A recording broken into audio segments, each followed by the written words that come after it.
어떤 사람이 브라질 커피 농장에 견학을 갔습니다. 이곳저곳을 둘러보다가 이상한 것을 하나 보게 되었습니다. 커피나무 묘목을 심는데 씨앗을 한 곳에 하나씩을 심어야 하는데 씨앗을 한 곳에 2개씩을 심는 거예요. 아무리 이상해서 질문을 합니다. 커피 묘목을 심는데 씨앗을 하나씩 심어야지 왜 2개씩 심습니까? 했더니 이 농장 주인이 하는 말이, 씨앗을 2개를 심는 이유는 두 씨앗이 자라면서 경쟁을 붙어서 그 경쟁에서 잘 자란 나무 종묘를 쓰고 다른 한 나무는 갖다가 버린다라는 거예요. 우리가 날마다 마시는 이 커피 한 잔도 커피 나무에서 수많은 경쟁을 이기고 얻은 소산물로 우리는 오늘도 커피를 마시더라는 겁니다. 오늘 본문에 한 사람이 나옵니다. 이 사람은 중병에 걸렸는데 그 중병의 기간이 38년이나 되었어요. 이 중병을 앓고 있다 보니 그는 낫고자 베데스라는 연못의 소문을 듣게 됩니다. 베데스다는 자비의 집이라는 뜻을 가지고 있는데, 자비의 집에 갔더니 자비가 있어서 그곳에 방문하는 모든 질병 걸린 사람이 다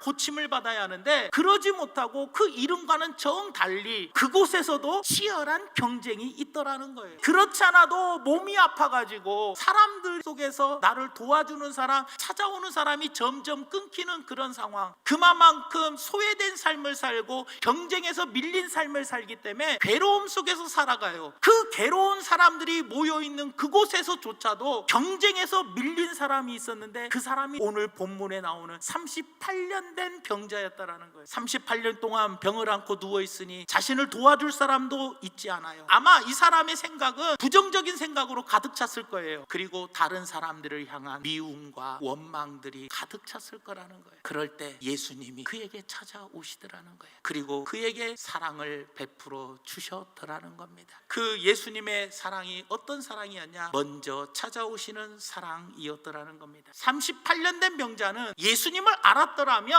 고침받지 못하는 베데스다 연못에 있지를 않았을 거예요. 벌써 예수님을 찾아갔을 거라는 거예요. 하지만 예수님께서 그에게 먼저 찾아와 주셨더라는 겁니다. 예수님께서 십자가에 돌아가신 목적에 대해서 이야기를 합니다. 우리가 아직 연약했을 때 기약대로 그리스도께서 경건하지 않는 자를 위하여 죽으셨도다. 우리가 아직 죄인 되었을 때 그리스도께서 우리를 위하여 죽으신 것은 하나님께서 우리에 대한 자기의 사랑을 확증해 주셨기 때문이라는 거예요. 우리가 죄인이었을 때 주님은 우리에게 찾아오셔서 우리를 위하여 십자가에 죽으시고 우리를 죄에서 구원하여 주셨더라는 거예요. 우리가 예수님을 찾아간 것이 아니고 우리의 행위로 예수님을 만나서 구원받은 것이 아니라, 예수님이 먼저 태초부터 우리를 택하여 주시사 우리를 찾아오시고 우리를 위하여 죽으시고 우리가 연약했을 때, 우리가 죄인이었을 때 우리를 구원하여 주셨더라는 겁니다.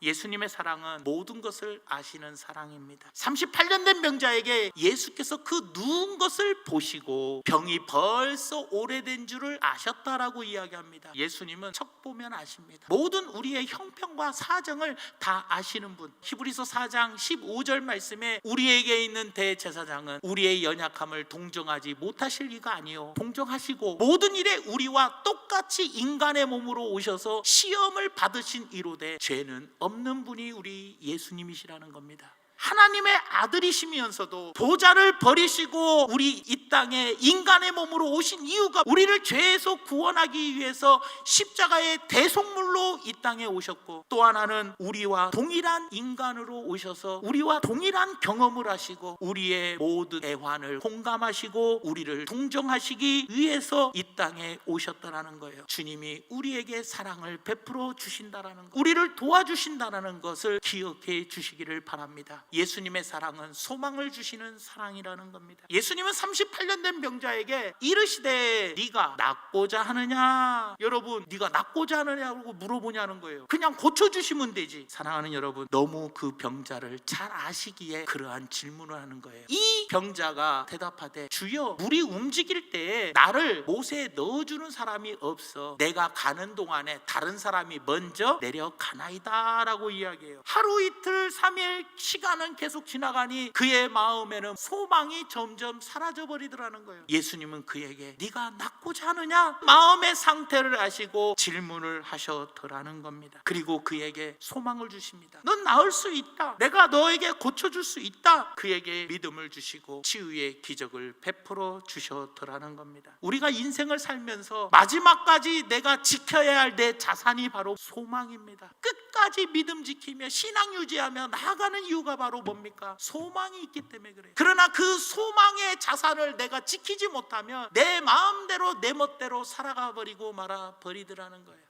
우리는 하나님을 믿노라고 하면서 소망을 내려놓는다면 그것은 하나님을 믿지 못하는 증거입니다. 세상 사람들도 소망을 외치며 사는데 하나님을 믿는 성도들이 소망을 잃어버리고 산다면 얼마나 안타깝겠냐라는 거예요. 주님 안에 소망이 있음을 명심하시고 주님이 주시는 소망을 붙잡고 승리하는 우리 모두가 되기를 예수님의 이름으로 축원드립니다. 권능으로 역사하시는 주님의 사랑이 있습니다. 38년 된 병자에게 예수님은 말씀하십니다. 예수께서 이르시되 일어나 네 자리를 들고 걸어가라 하시니, 이 말씀이 그냥 괜히 해본 헛된 소리가 아니라는 거예요. 살아있는 권능의 말씀이라는 거예요. 그 말씀을 듣는 순간 병자는 그 사람이 곧 나아서 자리를 들고 걸어가니라. 주님의 말씀에 믿음으로 반응해야 권능의 역사가 나타나더라는 겁니다. 날마다 하나님께서 목회자를 통해서 말씀을 전해주시잖아요. 그냥 사람의 말로 듣지 말고 하나님의 말씀으로 듣고 하나님께서 나에게 주신 말씀으로 듣고 믿음으로 반응하면 그때 역사가 나타나더라는 거예요. 우리의 믿음을 통해서